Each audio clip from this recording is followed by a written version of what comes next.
ભાગવત કેટલી વાર સાંભળવી? તો કહ્યું છે સદા સેવ્યા, રોજે રોજ કથા.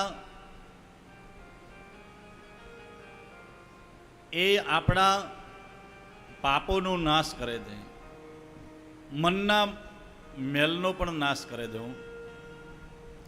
જેમ પહેરેલું વસ્ત્ર આપણે રોજ ધોઈએ ને, એમ રોજ આપણે કથા સાંભળવાથી આપણું મન શુદ્ધ રહે છે.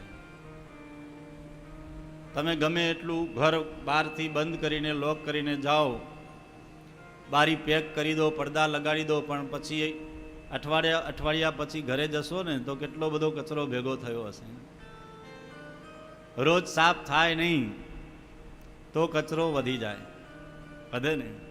અને આપણે ત્યાં કહેવાય છે સ્વચ્છતા ત્યાં પ્રભુતા. જ્યાં સ્વચ્છતા છે ત્યાં ભગવાન છે. આ શરીર, આ મન પણ એટલા બધા કચરાઓથી ભરાઈ જાય છે, એટલે વારે વારે એને રોજે રોજ સદા સેવ્યા, રોજ એને પવિત્ર કરીએ મનને. તો અર્જુન મન ઉપર સંયમ રાખવાનો. અર્જુન કે ભગવાન એ જ અઘરું છે. વાયો રીવ સુદુષ્કુરમ.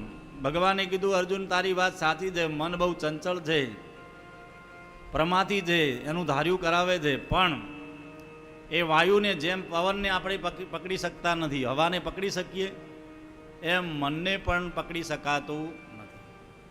પણ સત્સંગ દ્વારા મન સ્થિર થાય છે. ભગવાનની કથા આપણે એટલે વારે વારે સાંભળીએ છીએ. અહીં સૂતજી પણ કહે છે, સનતકુમારો કહે છે કે નારદજી સદા સેવ્યા, હંમેશા ભગવાનની કથા સાંભળવી જોઈએ. કારણ બહારનો કચરો નીકળી જાય, મનનો મેલ નીકળે. હરિશ્ચિત્તમ સમાશ્રય, તો પરમાત્મા આપણા ચિત્તમાં આવીને વસે છે. અને ભગવાનને આપણી રૂમ ગંદી હોય તો આપણને રહેવું ગમે? હે, ભોજન લેવા જાઓ અને થાળીમાં બહુ કચરો હોય તો એ થાળીમાં ભોજન કરવું ગમે? એમ મન પણ પવિત્ર હોય તો પ્રભુને આપણા હૃદયમાં રહેવાની ઈચ્છા થાય. એવા હૃદયમાં પરમાત્મા રહે છે જે મન શુદ્ધ હોય, મન પવિત્ર હોય.